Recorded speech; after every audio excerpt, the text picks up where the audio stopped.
Vamos a continuar con nuestro estudio en el primer libro de Samuel. Te invito a que abras tu Biblia en el capítulo 12, primera de Samuel 12. Y me gustaría empezar con una oración para poner este tiempo en manos de Dios y pedirle que Él sea el que nos instruya, nos enseñe con su palabra, podamos aprender de Él, podamos escuchar su voz clara al ir estudiando este pasaje. Así que vamos a hacer una oración. Señor, muchas gracias por este tiempo, gracias por tu palabra, gracias porque nos permites tener entre semana un tiempo donde podemos sentarnos quizá hoy frente a un dispositivo, frente a una televisión y escuchar, pero queremos pedirte que nos ayudes a estar atentos, quita cualquier distracción de nuestra mente, de nuestros ojos, quita cualquier cosa que nos distraiga y podamos estar atentos a tu palabra, Señor. Queremos seguir creciendo, queremos seguir creciendo en la gracia y en el conocimiento de nuestro Señor Jesucristo. Y te pedimos que nos hables, Padre. Abre nuestro entendimiento, abre nuestro corazón para poder recibir tu palabra, Señor, y que tu Espíritu Santo nos enseñe en esta tarde. Te pedimos esto en el nombre de Jesús. Amén. Muy bien, tenemos algunas semanas estudiando esta transición que está ocurriendo no solo en este libro, porque en este libro estamos entrando a esta nueva etapa, en la etapa de los reyes, sino en la historia del pueblo de Israel. Si recuerdas, la semana pasada terminó el capítulo diciendo: Samuel, vámonos a Gilgal. Estaban ganando la batalla contra el ejército de Amón, los amonitas, este pueblo que estaba amenazando a este pueblo de Jabes de Galaad, al otro lado del Jordán. Pero les dice Samuel, después de esto, de ganar la victoria, el pueblo está completamente convencido que Saúl debe ser el rey. Algunos lo habían rechazado anteriormente, pero incluso algunos de ellos dicen: sáquenlos, aquellos que lo rechazaron, para matarlo, pues no hay más, él debe ser el rey, nos dio la victoria. Y Samuel lo que hace es, dice: vamos a Gilgal, vamos allá y allá renovaremos el reino, dice al final del capítulo 11. Y este capítulo vamos a estar viendo, están ahí en Gilgal. Terminan ofreciendo sacrificios ahí al final del capítulo 11. Y este capítulo 12, como dice el título que está en tu Biblia, es un discurso que da Samuel al pueblo, ¿no? Samuel termina su tiempo de ser el juez, no porque haya muerto como en el caso de otros jueces, que era cuando morían, sino aquí termina su tiempo de ser el juez porque el pueblo neciamente ha pedido un rey, ¿no? Entonces, dice el versículo 1, vamos a entrar de lleno ahí a la lectura. Entonces, en este discurso que empieza Samuel a decirle al pueblo, dice así: dijo Samuel a todo Israel: he aquí, yo he oído vuestra voz en todo cuanto me habéis dicho, y os he puesto rey. Ahora pues, he aquí vuestro rey va delante de vosotros. Yo soy ya viejo y lleno de canas, pero mis hijos están con vosotros, y yo he andado delante de vosotros desde mi juventud hasta este día. Aquí estoy, atestiguad contra mí delante de Jehová y delante de su ungido, si he tomado el buey de alguno, si he tomado el asno de alguno, si he calumniado a alguien, si he agraviado a alguno, o si de alguien he tomado cohecho para cegar mis ojos con él, y os lo restituiré. Entonces dijeron: nunca nos has calumniado, ni agraviado, ni has tomado algo de mano de ningún hombre.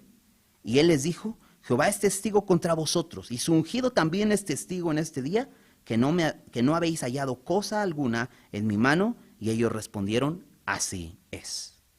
Lo primero que hace Samuel en esta primera sección es que quiere retirarse con honor. Y no es tanto que esté buscando su propio honor, sino quiere mostrar que él ha sido alguien leal al llamado que había recibido de Dios y que ha sido fiel a Dios en este caminar. Y lo primero que inicia diciendo es: yo he oído su voz en cuanto a lo que me habéis dicho, y les he puesto rey. Esto cuando ocurrió, cuando el pueblo habló a oídos de Samuel. ¿Recuerdas? Capítulo 8 es el capítulo donde el pueblo le pide a Samuel un rey. La razón en ese momento parecía que simplemente era que los hijos de Samuel, como ayudantes de Samuel, que había puesto como jueces, estaban siendo corruptos. Estaban juzgando mal al pueblo. Esto tenía bastante molesto al pueblo, y entonces llegan con Samuel y le dicen: danos un rey, como tienen las demás naciones. Y se ventanearon, ¿no? Porque hicieron saber inmediatamente cuál era su mala motivación. Ellos querían ser como las demás naciones. Veíamos la semana pasada que ellos realmente estaban andando no por fe, sino por vista, porque si hubieran andado por fe, hubieran recordado que en el capítulo 7, el capítulo anterior a pedir el rey, Dios había dado una gran victoria por mano de Samuel. Simplemente cuando Samuel le dice al pueblo: arrepiéntanse, acérquense al Señor, y Dios los va a librar de sus enemigos. Ellos lo hacen, sirven, dice ahí el capítulo 7, y sirvieron solo a Él, y de pronto cuando vienen sus enemigos, lo único que hace Samuel es orar, presenta un sacrificio, y Dios truena desde los cielos y les da la victoria. Pero eso lo olvidó completamente el pueblo. Pidieron un rey porque vieron que las demás naciones tenían un rey, que salía y peleaba por ellos. Entonces, realmente la razón era esta: habían desechado a Dios porque empezaron a andar por vista. Pero les dice Samuel: yo he escuchado su voz y les he puesto rey. De hecho, Dios en el capítulo 8, versículo 7, le dice a Samuel, después de que Samuel se acerca a él, le dice lo que el pueblo está pidiendo, le dice: pues no te han rechazado a ti, me están rechazando a mí. Escucha su voz. En el versículo 22 de ese mismo capítulo, le dice Dios a Samuel: escucha su voz y ponles un rey. Y aquí lo que empieza diciendo Samuel es esto: les he puesto rey. Dice el versículo 2: ahora pues, he aquí, vuestro rey va delante de vosotros. Esto es, su rey ahora es el que los va a representar, él es el que los va a guiar. Ya no seré yo, ahora es él. Yo soy ya viejo, lleno de canas. Y reconoce algo Samuel: yo ya estoy viejo. Y de hecho, en el capítulo 8 es una de las razones también por la que pidieron un rey, porque le dijeron: pues tus hijos son malos jueces y tú pues ya estás viejo, tú ya no puedes juzgar como antes, entonces danos un rey. Él lo reconoce, dice: yo ya estoy lleno de canas. Pero les dice: mis hijos están con vosotros. No le dice: están sobre vosotros, como si ellos siguieran siendo los jueces, o como si Samuel siguiera diciendo: ahí tienen quien los guíe. Sino dice: están con ustedes. Esto quiere decir que estaban al mismo nivel que el demás pueblo. Y probablemente es que Samuel, al saber que sus hijos estaban actuando impíamente, pues los quita de esta labor. Dice: y yo he andado delante de vosotros desde mi juventud hasta este día. Y si recuerdas, Samuel fue este joven que empezó a servir desde muy joven. Es llevado aproximadamente a los 3 años a Elí, que era el sacerdote en ese momento, por su mamá, que dedicó a Samuel desde su vientre, desde antes de concebirlo incluso, porque lo pide al Señor y le dice: si tú me das un hijo, yo lo dedicaré a ti. Y así es como sucede. Ana dedica a este hijo. Samuel es llevado desde muy pequeño. Después muere Elí, mueren los hijos de Elí. ¿Recuerdas estos sacerdotes impíos? Y Samuel se queda sirviendo al Señor, empieza a tener una relación con él.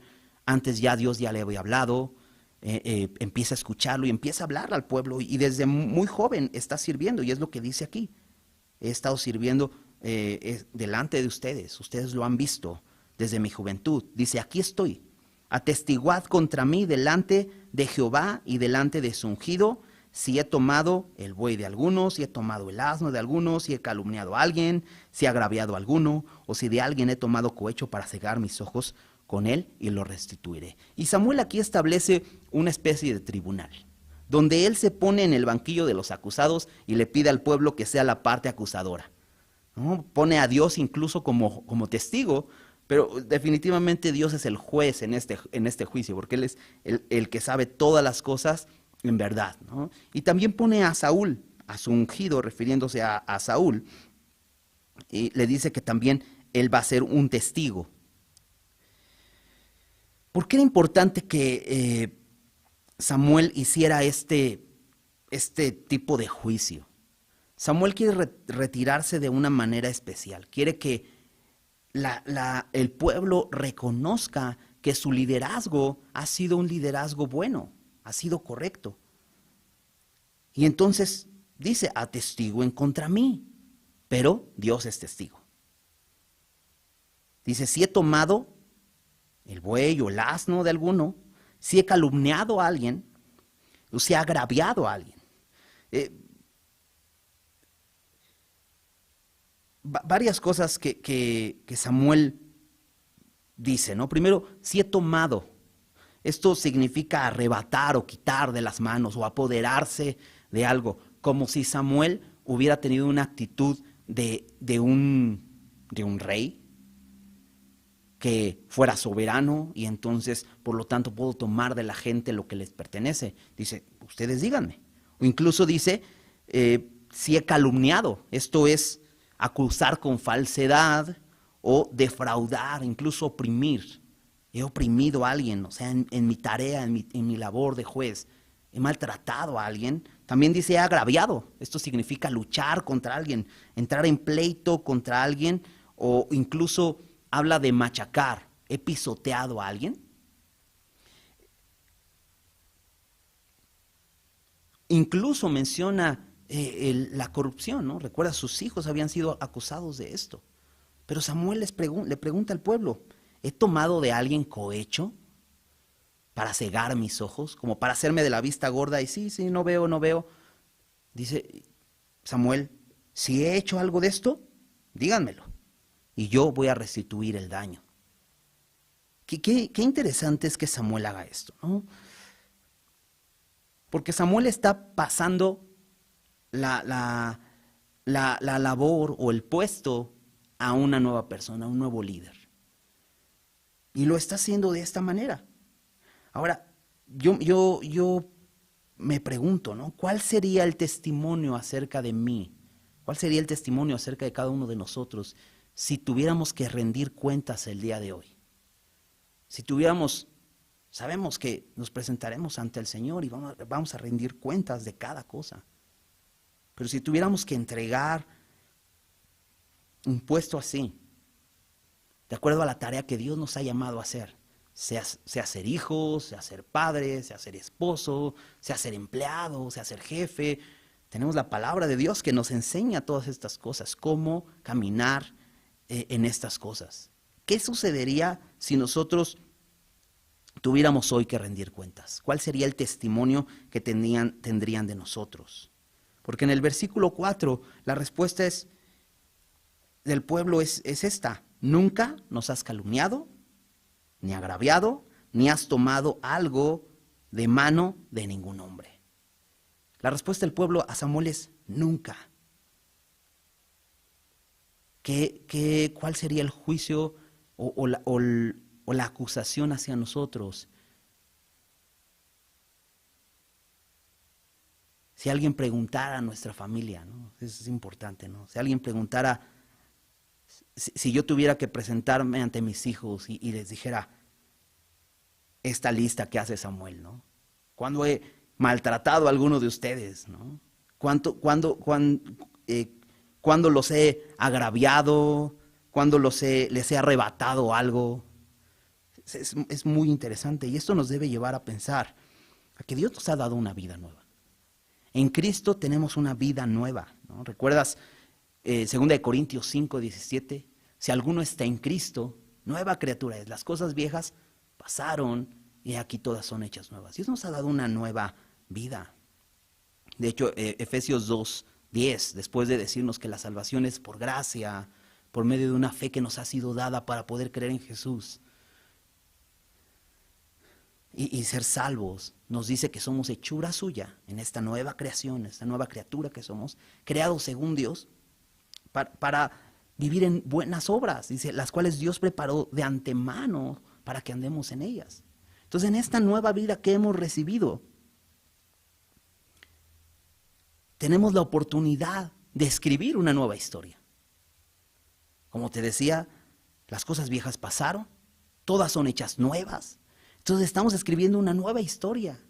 Y eso es hermoso, porque en esta nueva vida podemos escribir esta nueva historia y un día nos vamos a presentar ante Dios y vamos a rendir cuentas de esto. Y Dios va a ser testigo.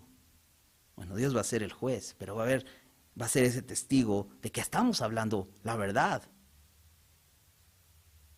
Qué hermosa respuesta en este versículo 4. Nunca nos has agraviado, nunca nos has calumniado. Y yo pregunto entonces, ¿por qué pidieron un rey? ¿Tenían un buen juez? ¿Tenían un buen ejemplo? ¿Por qué entonces pidieron rey? Bueno, ya lo vimos. Realmente ellos tenían una mala motivación, un mal deseo en su corazón al pedir esto. Pero nosotros, ¿cómo estamos caminando el día de hoy? El ejemplo es Samuel.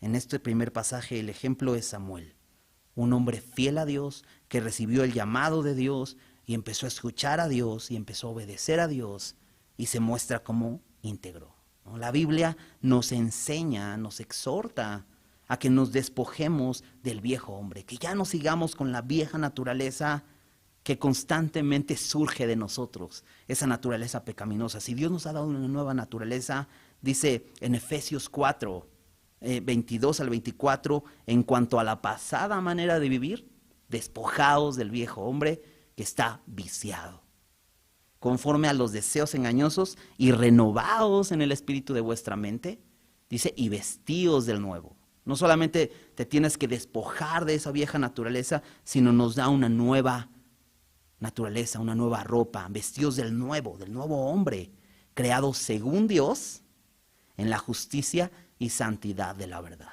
Y me encanta porque ahí en Efesios, tú puedes decir, ok, pero ¿cómo es esto de vestirse, de quitarse la vieja naturaleza y vestirse de nuevo hombre? ¿Cómo es esto?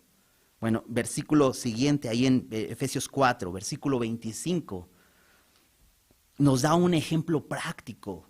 ¿Cómo es quitarse la vieja naturaleza y vestirse de la nueva? Y Pablo ahí explica y empieza a hacer una serie de contrastes. Dice, por lo cual, desechando la mentira, hablad verdad cada uno con su prójimo. Esto es vestirse, esto es despojarse del viejo hombre y vestirse del nuevo hombre. El viejo hombre era un mentiroso. Ahora, el nuevo hombre habla verdad, cada uno con su prójimo. Dice, porque somos miembros los unos de los otros. Luego nos dice más acerca del viejo hombre. Airaos, pero no pequéis. Tu hombre anterior, tu vieja naturaleza, se airaba al punto de terminar pecando. Ahora en esta nueva naturaleza puedes enojarte, como lo veíamos la semana pasada. Sí, puede haber indignación, molestia, pero nunca al grado de pecar, de que te lleve al punto de quedarte enojado, como dice aquí, no se ponga el sol sobre vuestro enojo, ni deis lugar al diablo, quedarte al punto de quedarte tan enfadado y enojado con todos que le estás dejando oportunidad para que Satanás obre. El nuevo hombre está equipado con esto, esta nueva naturaleza de enojarte pero no pecar, ¿no? Sigue diciendo Pablo, el que hurtaba, no hurte más. El viejo hombre hurtaba, robaba, sino trabaje. ¿Cuál es el contraste? No simplemente es decir, pues si robabas, ya no robas. No, ahora no solo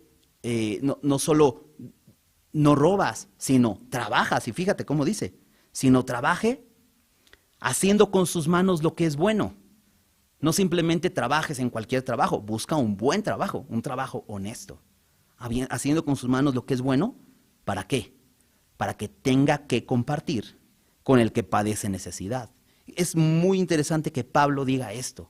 No solamente es trabajar para que suplas tus necesidades, para que apapaches todos tus deseos, te des tus lujos. No dice así. Dice para que tenga que compartir. Antes le arrebatabas a la gente, ahora le puedes dar. Eso es lo que Dios hace en esta nueva vida que nos ha dado. Ninguna palabra corrompida salga de vuestra boca. El viejo hombre hablaba con palabras corrompidas, palabras groseras, palabras agresivas, palabras en doble sentido, palabras vulgares. Ninguna palabra corrompida salga de vuestra boca, sino la que sea buena. Este nuevo hombre está equipado para hablar palabras buenas, Dice, para la necesaria edificación. Palabras no que destruyen, palabras que edifican. A fin de dar gracia a los oyentes. Dice más, y no contristéis al Espíritu Santo de Dios, con el cual fuisteis sellados para el día de la redención. En esta nueva naturaleza no tenemos por qué contristar al Espíritu. Estuvimos viendo las semanas anteriores cómo el poder del Espíritu es el que nos lleva a hacer la tarea, pero el Espíritu quiere estar guiándonos. Pero de pronto, cuando nosotros no escuchamos su voz y empezamos a quitarnos este nuevo hombre y empezar a querer tomar la vieja ropa, empezamos a contristar al Espíritu Santo. Por eso Pablo lo dice, no contristes al Espíritu Santo de Dios. Con él fuiste sellado para el día de la redención. Quítense de vosotros toda amargura, enojo, ira, gritería y maledicencia y toda malicia. Y vuelve a decir Pablo, quítense de vosotros, como si simplemente fuera una cuestión de despojarte. Y sí, ya lo dijo, despójate del viejo hombre y vístete del nuevo. Entonces, en este despojar del viejo hombre es quitar de nosotros estas cosas que pertenecen a la vieja naturaleza. ¿Cuáles son? Amargura. La amargura es de la vieja naturaleza.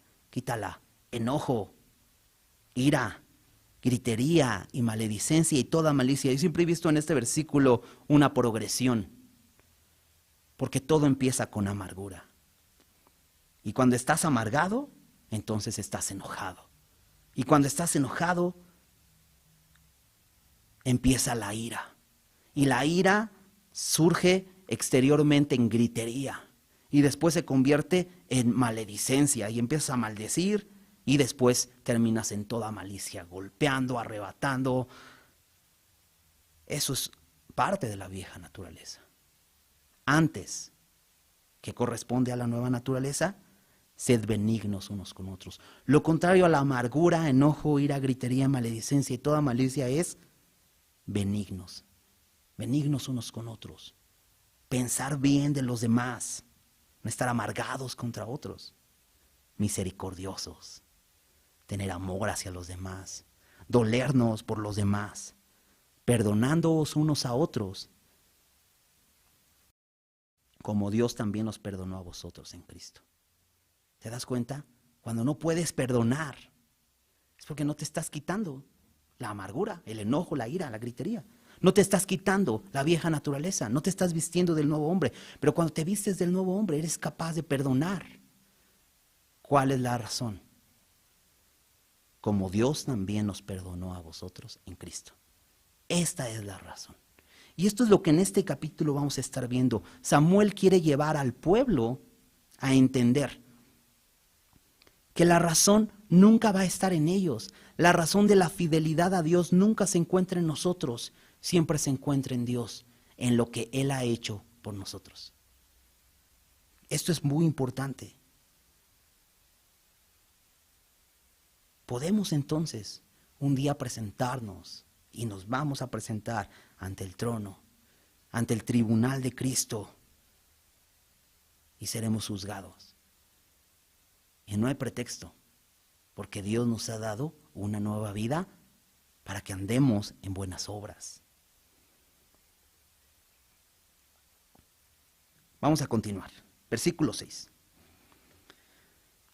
Entonces, Samuel dijo al pueblo, Jehová que designó a Moisés y a Aarón y sacó a vuestros padres de la tierra de Egipto es testigo.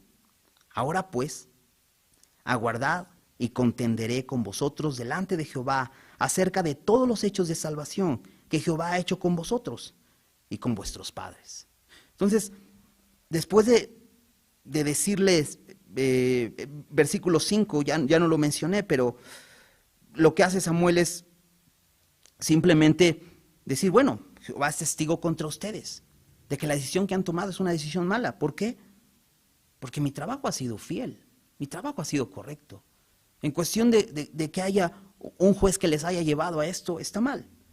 Pero entonces en el versículo 6, Samuel empieza a hablar al pueblo y les recuerda algo. Dice, Jehová designó a Moisés y a Aarón. Y con esto Samuel está recordando algo. Dios es el que elige. No se trata de nosotros. Nosotros no vivimos en una democracia. Como seres humanos, nosotros no elegimos quién nos va a guiar. Dios ha elegido y ha elegido a su Hijo Jesucristo como el único que puede salvarnos. En ningún otro hay salvación. Hechos 4:12. Porque no hay otro nombre bajo el cielo dado a los hombres en que podamos ser salvos. Dios elige. Dios eligió a su Hijo y lo envió. Pero el pueblo quería elegir. Y Samuel les recuerda algo aquí. Jehová designó a Moisés y a Aarón. Moisés no levantó la mano, no hizo campaña política para elegirse como el nuevo juez que iba a libertar a Israel de Egipto. No. Dios lo eligió, aquí dice. Él lo designó y sacó a vuestros padres de la tierra de Egipto. ¿Quién lo sacó? Moisés, Aarón, no. Dios, por medio de Moisés y Aarón. Pero Dios lo hizo. Entonces, algo que quiere Samuel que quede claro al pueblo es que Dios es el que elige. Elige a hombres, elige libertadores, pero Él es el Salvador. Él es el que salva. El pueblo debía entender esto. Y Él llama como testigo a Dios. Y dice el versículo 7. Ahora pues, aguardad y contenderé. No sé si el pueblo ya se empezaba a ir después de hacer sacrificios y Samuel dice, espérense tantito, voy a contender contra ustedes. Y esto habla de pelear, esto habla de un juicio y parece que voltea la moneda. Samuel, primero él se había puesto en el banquillo de los acusados y ahora pone al pueblo. Dice, ok, no encontraron en mí nada malo. Ahora vamos a voltearlo. Ahora ustedes van a estar en el banquillo de los acusados y yo voy a ser la parte acusadora. Dice, contenderé con vosotros delante de Jehová acerca de todos los hechos de salvación. Y no precisamente es que Samuel empiece a echarle en cara su infidelidad al pueblo, sino lo primero que trae a la mente del pueblo es los hechos de salvación que Jehová ha hecho con vosotros y con vuestros padres. Los hechos de salvación. Qué importante es tener en cuenta siempre los hechos de salvación de Dios. Sabes, nosotros tenemos un hecho claro y no debemos olvidarlo ni un instante. La cruz. La obra de salvación más grande que Dios ha hecho por la humanidad. Envió a su Hijo, lo más preciado, para salvarnos. Y Samuel trae al pueblo en este discurso los hechos de salvación. ¿Cuáles son? Versículo 8. Cuando Jacob hubo entrado en Egipto y vuestros padres clamaron a Jehová, Jehová envió a Moisés y Aarón, los cuales sacaron a vuestros padres de Egipto y los hicieron habitar en este lugar. Lo primero que menciona, ¿recuerdas? El éxodo. El éxodo, ¿qué sucede? Israel está esclavizado en Egipto, claman a Dios y Dios los oye. ¿Sabes qué habla aquí? La fidelidad de Dios. Dios no se había olvidado de aquel pueblo que había escogido y en su aflicción los escucha y envía a Moisés y Aarón, los cuales sacan al pueblo, dice, y los hicieron habitar en este lugar. Importante esto, porque no solamente los sacaron al desierto a morirse como el pueblo decía, sino los llevaron a habitar en este lugar y esto lo hace Josué. Josué hace esto, él los introduce a la tierra prometida. Versículo 9. Y olvidaron a Jehová su Dios, y él los vendió en mano de Sísara, jefe del ejército de Azor, y en mano de los filisteos, y en mano del rey de Moab, los cuales les hicieron guerra. Menciona la infidelidad del pueblo. Acaba de mencionar la fidelidad de Dios, pero aquí menciona la infidelidad del pueblo. Porque a pesar de que Dios había sido bueno con ellos y los introdujo a este lugar, ellos olvidaron a su Dios. ¿Recuerdas? Le dieron la espalda a Dios. Esto lo vimos en el libro de los jueces. Si quieres escuchar y no has escuchado esto, te invito a que escuches las enseñanzas de ahí de Jueces, cómo este pueblo constantemente le daba la espalda a Dios y Dios los entregaba a diferentes enemigos. Uno de ellos fue Sísara, jefe del ejército de Azor, ¿no? ¿Recuerdas? Jabín era el rey de esta región de Azor, tenía un ejército muy grande, Sísara era su líder, y Sísara termina enclavado, ¿no?, con una estaca por una mujer que lo enclavó en la tierra, ¿no? ¿Recuerdas? Dice, en mano de los filisteos, también del rey de Moab, y dice que todos ellos le hicieron guerra. La razón por la que este pueblo tenía esta guerra contra ellos es que, número uno, no había obedecido a Dios a echar a estos pueblos fuera. Pero la razón principal es que habían endurecido su corazón y se habían entregado a los ídolos.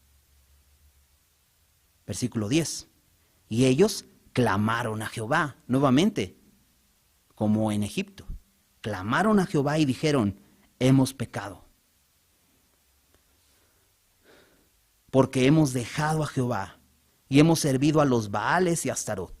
Líbranos pues ahora de mano de nuestros enemigos y te serviremos. Esto lo vimos también en el libro de los Jueces, como constantemente Israel, después de que estaba siendo afligido durante bastante tiempo por sus enemigos, terminaban clamando a Dios pidiendo ayuda, reconocían su pecado, arrepentimiento.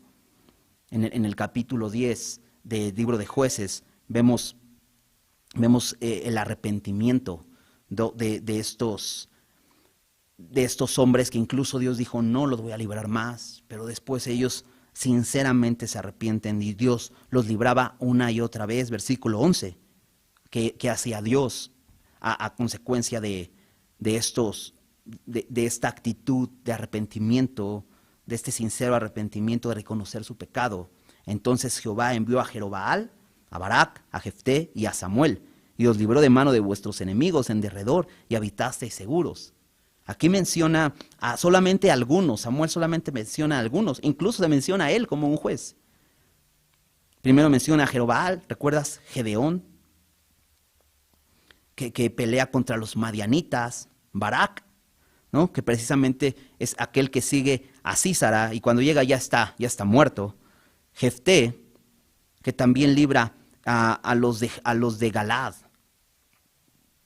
Y Samuel se menciona y dice, yo también, y no pueden ignorar, acaba de pasar hace unos días. No, simplemente oramos, nos rendimos al Señor y Dios nos dio victoria.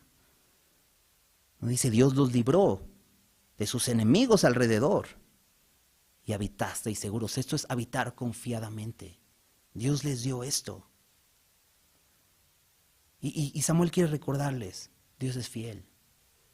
Incluso Dios es fiel aunque ustedes fallaron.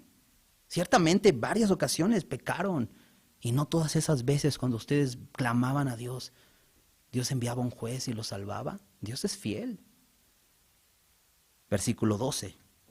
Y habiendo visto que Naas, rey de los hijos de Amón, venía contra vosotros, me dijisteis, no, sino que ha de reinar rey sobre nosotros, un rey. Siendo así que Jehová, nuestro Dios, vuestro Dios, era vuestro rey.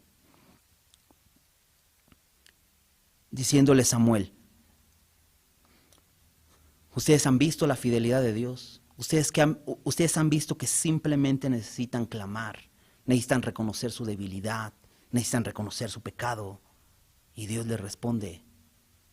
Y ahora ven que viene un rey cualquiera, y tienen miedo y entonces piden un rey. Te decía la semana pasada, es interesante que dice, y habiendo visto, porque ese era el problema del pueblo. Ellos no andaban por fe, ellos andaban por vista, y entonces esto les hacía pedir neciamente, desear neciamente, no solamente porque vieron un rey, porque vieron a los reyes de las demás naciones y dijeron, deseo un rey porque mira, fuertes son, sino porque vieron el ejército del otro y tuvieron miedo. Y muchas veces puede suceder eso a nosotros, tenemos miedo, porque andamos por vista, porque vemos, oye, es que se está poniendo difícil esta situación, estoy viendo que aquí no funciona. No necesitas ver, necesitas confiar, necesitas andar por fe, necesitas voltear y ver la cruz. Y entonces saber Si Dios pudo con el problema más grande, y Dios acabó con el problema más grande en mi vida, entonces, ¿qué puede haber difícil en esta situación? Pero ellos olvidaron, como decía en el versículo 7, estos hechos de salvación de Dios y pidieron un rey. Versículo 13.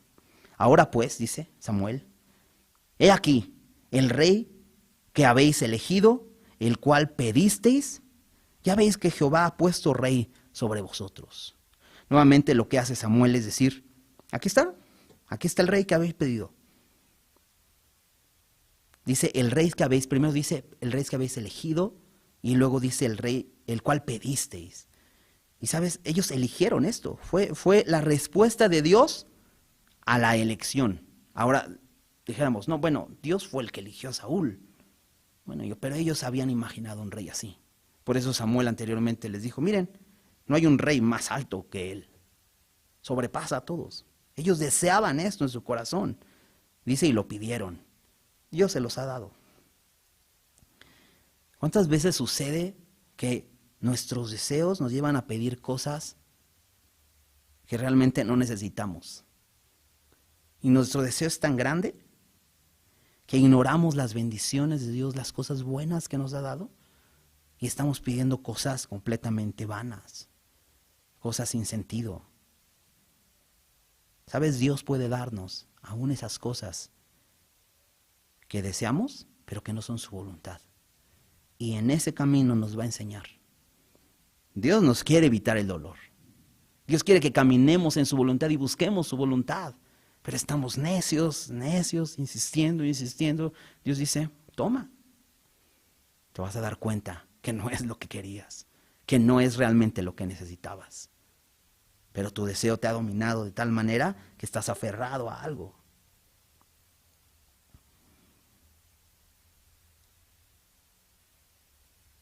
Versículo 14. Después de decirles, aquí está su rey, les dice a Samuel algo más. Dice, si temiereis a Jehová y le sirviereis y oyereis su voz, y no fuereis rebeldes a la palabra de Jehová, y si tanto vosotros como el rey que reina sobre vosotros servís a Jehová vuestro Dios, haréis bien. Mas si no oyereis la voz de Jehová y fuereis rebeldes a las palabras de Jehová, la mano de Jehová estará contra vosotros como estuvo contra vuestros padres.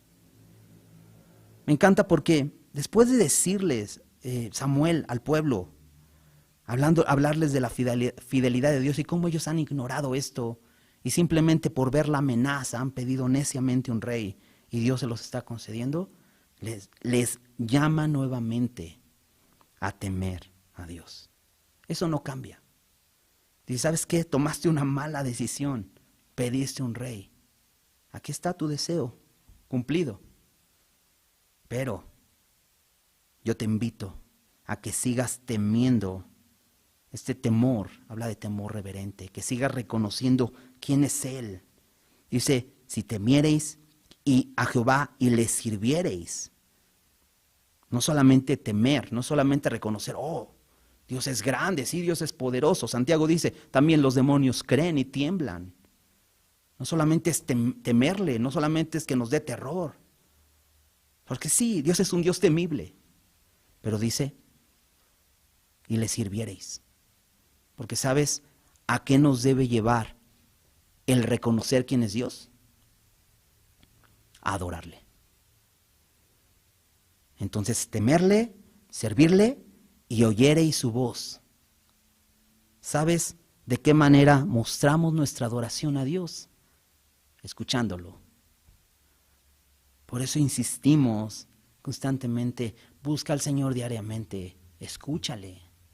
Escucha al Señor, necesitas escucharle. Él nos habla por medio de su palabra. Por eso nos reunimos hoy, el domingo, en diferentes discipulados, a estudiar su palabra, a escucharle. Porque sabemos que la manera de adorarle es escuchándole. Escuchándole, dice, y no fuereis rebeldes a la palabra de Jehová. No solo oír, sino también obedecer. De nada sirve escuchar si eres rebelde a sus palabras. Sabes lo que está escrito, tienes mucho conocimiento, pero eres rebelde porque terminas haciendo lo que quieres. Y entonces les dice esto: si ustedes temen a Dios, les sirven, oyen su voz y no son rebeldes a la palabra de Jehová, dice, y si tanto vosotros como el rey que reina sobre vosotros, porque esto es algo general, ¿no? Es integral. No solamente puedes servir a Dios, adorarle con una parte de ti, de una manera integral, en todo sentido. En este caso, el pueblo debía hacerlo, todo el pueblo, no solamente el pueblo, sino también el rey, porque el rey, aunque fuera rey, era un siervo de Dios y tenía que honrar a Dios. Dice, tanto ustedes como el rey que reina sobre vosotros, servid a Jehová, dice, haréis bien. ¿Sabes qué es esto? Dice Dios, es bueno. Vas a estar en el camino correcto. Cuando tú estés temiendo a Dios, sirviéndole, adorándole, escuchándole su palabra y no siendo rebelde a su voz, eso es lo correcto. Estás en el camino correcto. Por el contrario, dice versículo 15, mas si no oyeres la voz de Jehová y fuereis rebeldes a las palabras de Jehová, si te das cuenta ya no menciona el temor, el servicio, sino simplemente dice, mas si no oyes la voz. Porque sabes, si no escuchas la voz de Dios, si no escuchas quién es Él, si no conoces quién es Él, no puedes tener temor de Dios. Y realmente si no tienes temor de Dios, no puedes adorarlo. Por eso simplemente dice Samuel, si no oyes la voz y si eres rebelde a las palabras de Jehová, dice, la mano de Jehová estará contra vosotros como estuvo contra vuestros padres. Podríamos poner a la inversa este versículo en Romanos 10:31, que dice, si Dios es por nosotros, ¿quién contra vosotros? Lo que le está diciendo Samuel, podría preguntarles, si Dios está contra ustedes, entonces ¿quién está por ustedes? ¿Quién te puede defender de eso si Dios está contra ti? Pero dice aquí, si eres rebelde, Dios estará contra ti. ¿Sabes? Dios nunca va a estar de acuerdo contigo cuando tú vas en contra de su palabra. Por eso, en su encuentro de Pablo con Jesús en camino a Damasco, le dice, dura cosa te es dar cosas contra el aguijón. Solo te lastimas. ¿Por qué? ¿Cómo puedes estar en contra de Dios? Si Dios está en tu contra, estás destrozado. Pero eso sucede a aquellos que escuchan, pero son rebeldes. Versículo 16 les dice Samuel, esperad aún ahora y mirad esta gran cosa que Jehová hará delante de vuestros ojos. ¿No es ahora la siega del trigo? Yo clamaré a Jehová y él dará truenos y lluvias para que conozcáis y veáis qué grande es vuestra maldad que habéis hecho ante los ojos de Jehová, pidiendo para vosotros rey. Y Samuel clamó a Jehová y Jehová dio truenos y lluvias en aquel día y todo el pueblo tuvo gran temor de Jehová y de Samuel. Lo que hace aquí Samuel es darle validez a sus palabras de alguna manera. Porque podría decir parte del pueblo, todo esto que dice Samuel, pues solo son palabras, ¿no? Podemos ignorar. Pero dice Samuel, ok, esperen todavía un poco, todavía no se vayan, todavía hay algo más que ver. En este momento, dice Samuel, ya no se trata de escuchar un poquito más, sino ahora se trata de ver. Porque les dice, esperen y miren esta gran cosa que Jehová hará delante de sus ojos. ¿Cuál era esta gran cosa? Les preguntan, ¿no es ahora la siega del trigo? En el tiempo de la siega ya no había lluvia, de hecho era el momento perfecto, había buen viento, podían cosechar y después venía el tiempo de desgranar, ¿no? Pero en ese tiempo ya no era tiempo de lluvias, ¿no? En Israel se conocía muy bien esto, ya no era tiempo de lluvias. Entonces, por lo tanto, dice, yo clamaré a Jehová y él dará truenos y lluvias. Entonces, más allá solamente de comprobar que su palabra tiene fidelidad, lo que está diciendo Samuel es correcto y Dios lo está confirmando. Lo que tiene propósito esta gran señal, y realmente es grande. ¿Quién puede de pronto orar y que llueva? ¿no? Y solo lo vemos en la Biblia con grandes profetas, ¿no? Lo vemos con Elías. Oró y hubo sequía, ¿no? Volvió a orar y volvió a llover, ¿no? Dios le concede a Samuel esto. Pero dice que tiene un propósito. Para que, dice el versículo 17, ahí en la mitad, dice, para que conozcáis y veáis que es grande vuestra maldad y que habéis hecho ante los ojos de Jehová. Esta maldad era grande. Y tres cosas que tenía que saber el pueblo. Haber pedido un rey es su pecado, porque han rechazado a su rey. Lo dijo en el versículo 12, al final diciendo, siendo así que Jehová era vuestro rey, lo desecharon. Él era el rey, un rey invisible, y lo reemplazaron por un rey visible, por un hombre.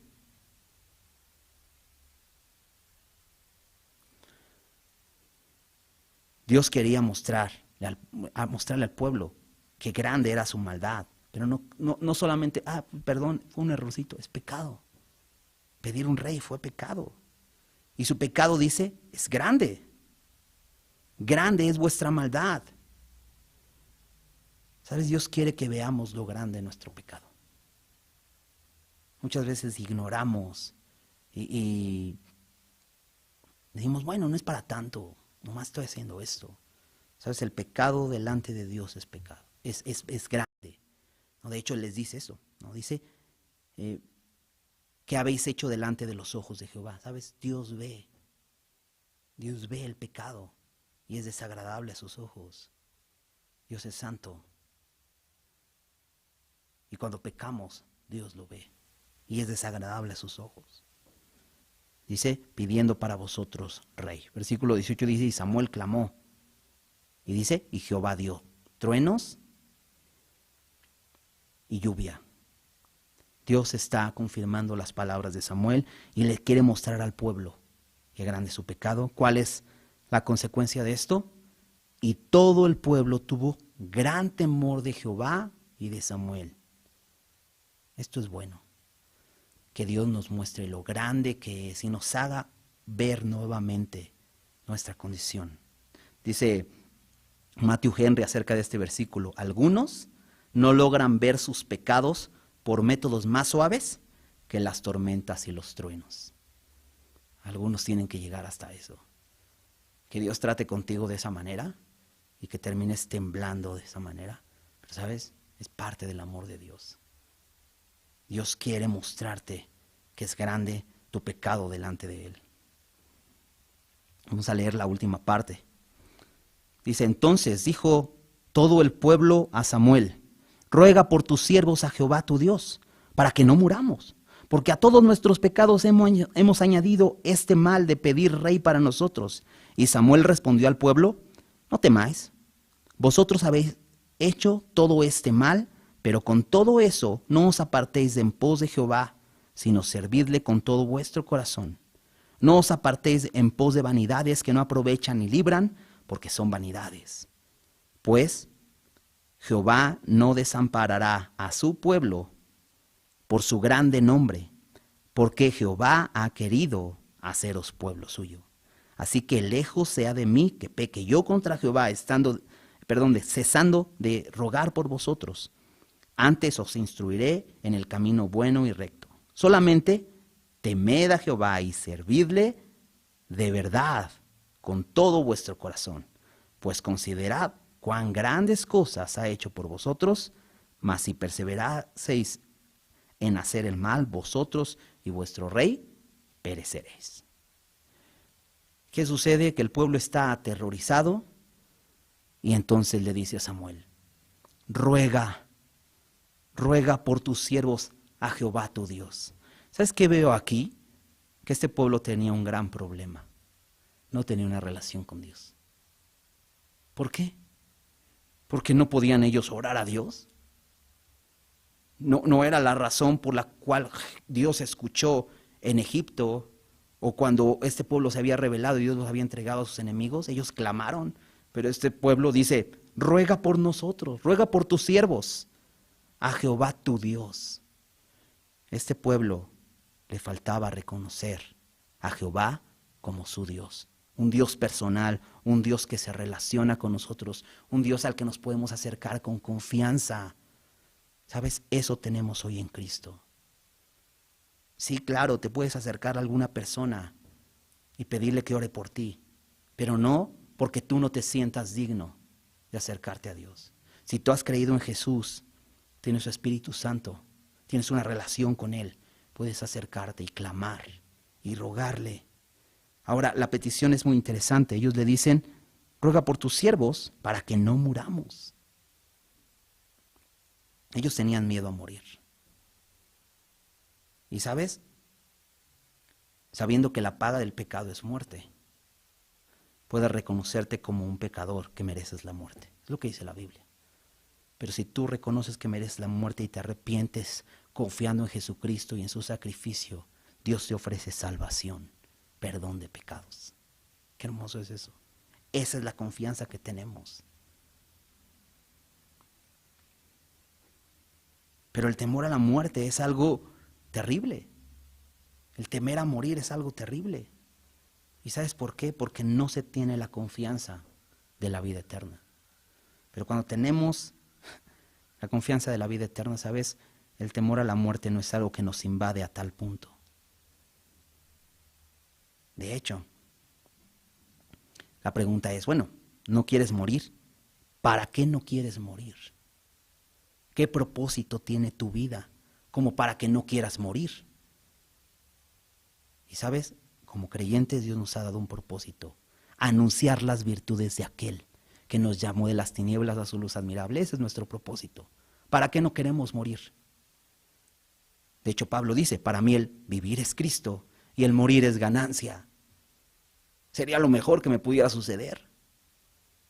Pero después Pablo dice, estoy puesto en estrecho, no sé qué escoger porque sería mejor morir y estar con Cristo. Eso sería la mejor elección. Pero es muy necesario quedarme aún con ustedes. Eso se lo dice a los filipenses. Por causa de la obra. Porque quiero seguirles enseñando. ¿Sabes? Tenemos un propósito. ¿Por qué queremos no morir? ¿Por qué nos aferramos tanto a la vida? La razón debería ser simplemente, quiero seguir dando a conocer al Señor. Hay mucha gente que necesita conocer de Él. Si no, no tendría sentido aferrarnos a esta vida. Estos hombres están temerosos y pídele a Dios que no muramos. Porque a todos nuestros pecados hemos añadido este mal de pedir rey para nosotros. Parece que el pueblo va bien, va reconociendo algo. Somos pecadores y sabes, hemos añadido más pecado. Samuel les anima, versículo 20, y les dice, no temáis vosotros, habéis hecho todo ese mal, pero con todo eso no os apartéis de en pos de Jehová, sino servidle con todo vuestro corazón. ¿Sabes qué hace Samuel? Les habla con misericordia y verdad. Recuerdo este versículo en Proverbios 16, 6. Dice, con misericordia y verdad se corrige el pecado y con el temor de Jehová los hombres se apartan del mal. Ellos están experimentando el temor de Jehová al ver lo grande que es. Se van a apartar del mal. Pero Samuel les habla con misericordia y verdad para corregir su pecado. Y les dice, ¿sí? Ustedes han hecho todo este mal. No les dice, no es para tanto, no exageres, no es tan grave. Sí, ustedes han hecho todo este mal. Sí lo hicieron, esa es la verdad. Y sabes qué importante es confrontarnos con nuestro pecado y decir, sí, has fallado, sí, es pecado. Pero dice, con misericordia y verdad. Porque dice, no temáis. Es misericordia. ¿Sabes? Samuel los ve con compasión y ve su problema y le dice, no teman. Ustedes han hecho esto, pero con todo esto, a pesar de eso, no te apartes. ¿Sabes? Cuando pecamos, el enemigo quiere separarnos de Dios, quiere apartarnos más. Cuando fallamos a Dios, quiere apartarnos, pero ¿recuerdas 1 de Juan 1:9? Después de Juan decir que somos pecadores realmente y que sí tenemos pecado, lo que necesitamos es confesarlo. Y si confesamos nuestros pecados, Él es fiel y justo, no nosotros. Nosotros ya fallamos, nosotros no somos justos. No nos acercamos a Él por nuestra fidelidad o nuestra justicia. Nos acercamos por su fidelidad y por su justicia. Él es fiel y justo para perdonar nuestros pecados y limpiarnos de toda maldad. Porque el enemigo quiere alejarnos. El enemigo quiere terminar diciendo, no, mira, ya pecaste. ¿Tú crees que Dios te va a perdonar otra vez lo mismo? ¿Otra vez has fallado? ¿Otra vez ya la regaste? No, Dios ya no te perdona de esto. Pero Samuel les dice, con todo esto, no os apartéis de en pos de Jehová. No se alejen más. El enemigo quiere alejarte más para dejarte en una peor condición. En Hebreos 3, versículos 12 y 13, el escritor de Hebreos, hablando precisamente del pueblo de Israel, de que no entraron en el reposo, estando en el desierto, y murieron postrados en el desierto, porque no conocían el verdadero reposo. Les dice el escritor de Hebreos a los creyentes, mirad, hermanos, que no haya en ninguno de vosotros corazón malo de incredulidad para apartarse del Dios vivo. ¿Sabes qué nos lleva a alejarnos, a apartarnos de Dios? Un corazón malo de incredulidad. Creerle más al enemigo, creerle más a tus pensamientos que lo que dice su palabra. Él es fiel y justo, solamente confiesa tu pecado y Él te perdona. Y tú dices, no, ¿cómo crees? No, eso no va a suceder. Mirad, hermanos, que no hay en ninguno de vosotros corazón malo de incredulidad para apartarse del Dios vivo. Antes, exhortaos los unos a los otros cada día. ¿Te das cuenta la importancia de congregarnos, de estar juntos, de pertenecer a un discipulado, de buscar estar con creyentes? Exhortarnos. ¿Por qué? Porque cuando estamos juntos nos exhortamos, nos animamos a no apartarnos de Dios. Te puede decir tu hermano, es que no te apartes. Yo he pasado por eso y sí, ha sido bien triste, pero Dios me ha perdonado y he podido regresar a Él. No te apartes. Dice exhortarnos unos a otros cada día. Entre tanto que le dice hoy, para que ninguno de vosotros se endurezca por el engaño del pecado. ¿Sabes? Después de haber pecado, viene el engaño del enemigo que te dice, ya no hay perdón para ti. Pero eso es una mentira. Si confesamos nuestros pecados, Él es fiel y justo para perdonarnos, y no solo para perdonarnos, sino para limpiarnos. Él limpia nuestra vida. Qué importante es recordar esto. Entonces, Samuel les dice, no os apartéis de en pos de Jehová, sino servidle, dice, con todo vuestro corazón. Y te decía hace un rato, no solamente es darle una parte, dale todo tu corazón, con todo tu corazón, que no tengas un corazón dividido. Sírvele, adórale, témele con todo tu corazón. Versículo 21, no os apartéis en pos de vanidades que no aprovechan ni libran, porque son vanidades. Qué hermoso versículo, deberíamos recordarlo cada día. No os apartéis en pos de vanidades.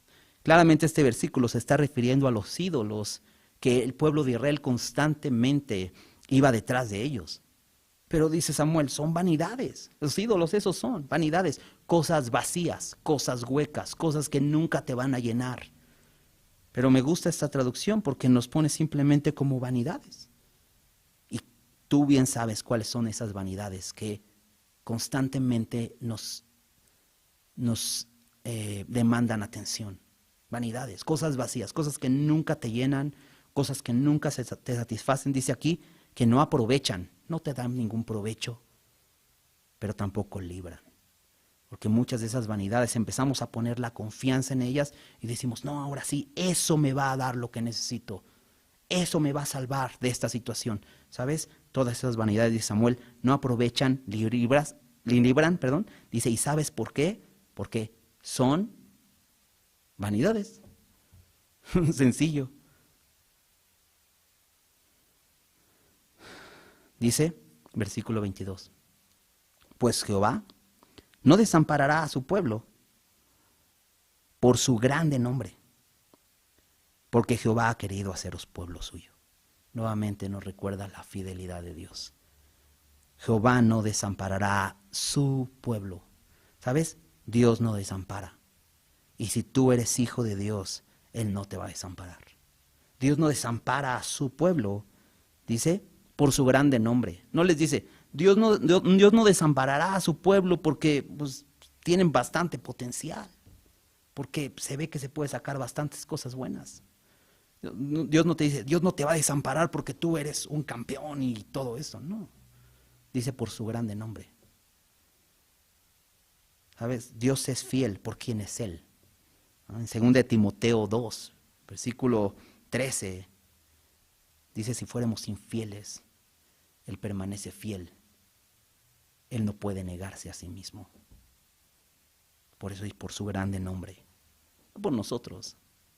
Nosotros fallamos, pero Él es fiel y Él es fiel a Él mismo, a su nombre.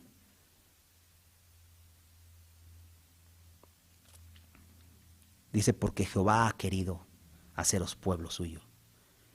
Y así como te decía hace un rato, Moisés no levantó la mano para decir, Dios, yo puedo librar al pueblo como que se me antoja. No, así tampoco Israel en ningún momento, ni Abraham, ni Isaac, ni Jacob, que eran los patriarcas. Ellos no hicieron nada para que Dios los escogiera. Dios los escogió por gracia. Y así a ti y a mí. No hemos hecho nada para que nos escoja, solo por gracia. Por eso dice aquí, porque Jehová ha querido. Me encanta como lo dice Pablo en Efesios, por el puro afecto de su voluntad. ¿No? O como se dice más comúnmente, porque se le dio la gana. Él ha querido. Es su voluntad, Él es soberano, Él elige. Él escogió, dice, hacerlos pueblo suyo. Y esto habla que le pertenecen a Dios. Ese pueblo Israel le pertenece a Dios. Por cierto, aún hoy día es el pueblo de Dios. Y vemos las noticias y vemos todo lo que puede estar pasando a este pueblo, pero ¿sabes? Es el pueblo de Dios. Y Dios no desamparará a su pueblo. Oh, me encanta esto y podemos orar con confianza y decir, Señor, eso dice tu palabra, no los desampares. Revélate a ellos. Ellos necesitan reconocer a Jesucristo. Pero Dios no desamparará a su pueblo por su grande nombre, porque ha elegido, Él ha querido hacerlo su pueblo. Por eso le dice, Samuel, no teman. No teman. Recuerden quién es Él. Así que, termina diciendo Samuel, lejos sea de mí que peque yo contra Jehová, cesando de rogar por vosotros. Antes os instruiré en camino bueno y recto. El pueblo había dicho, ruega por nosotros. Y dice, Samuel, yo lo voy a seguir haciendo. Aunque ustedes me hayan también rechazado de alguna manera como un juez, no se preocupen, yo voy a seguir orando, porque si yo dejo de orar por ustedes, sería pecado. Qué importante es saber esto. La falta de oración en mi vida, el dejar de orar unos por otros, se convierte en pecado. Es pecado. No dejemos de orar. Y Samuel lo reconoce y dice, lejos sea de mí pecar yo contra Jehová, cesando de rogar por vosotros. Dice, por el contrario, no solo voy a orar por ustedes, antes os instruiré en el camino bueno y recto. Samuel está diciendo al pueblo, me van a seguir escuchando, ya tienen su rey, pero yo les voy a seguir hablando. Y yo les voy a seguir enseñando el camino bueno y recto. Qué importante, ¿no? Como padres de familia. Si tienes hijos, ¿no? Tienes que recordar esto. No tienes que dejar de orar por ellos porque es pecado. Pero también tienes una labor que hacer. Enseñarles el camino bueno y recto. ¿No? Qué importante es que Dios nos ha llamado a darle a conocer. Y si no lo hacemos, estamos pecando. Terminamos versículo 24 y 25. Dice, solamente temed a Jehová y servidle de verdad, con todo vuestro corazón. Dice, termina diciendo Samuel, yo voy a seguir orando por ustedes, les voy a seguir enseñando.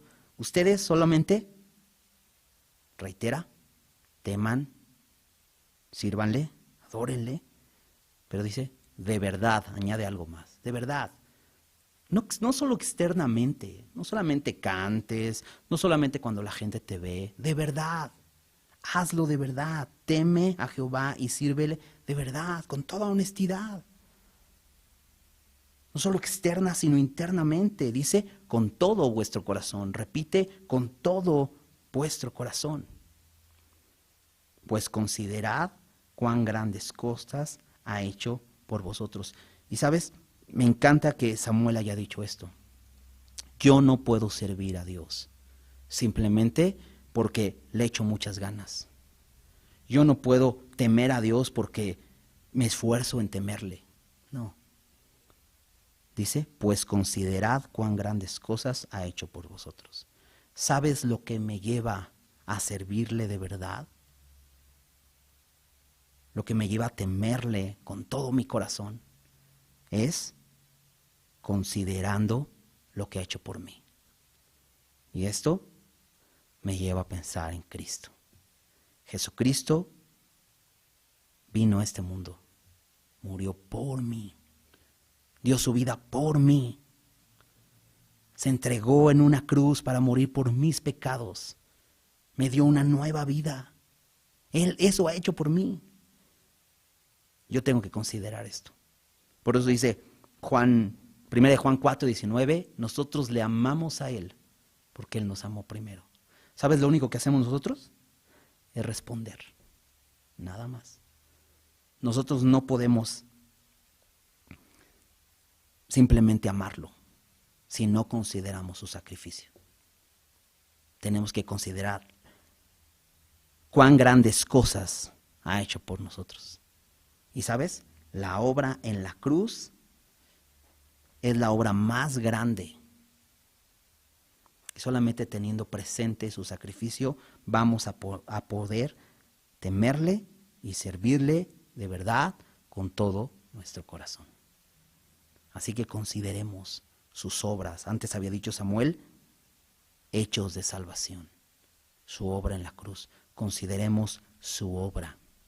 Y entonces sirvámosle y temámosle con todo nuestro corazón en verdad. Hagámoslo así. Termina diciendo, mas si perseveráis en hacer mal, vosotros y vuestro rey pereceréis. Puede haber otro camino. Puede seguir insistiendo en lo malo. ¿Sabes?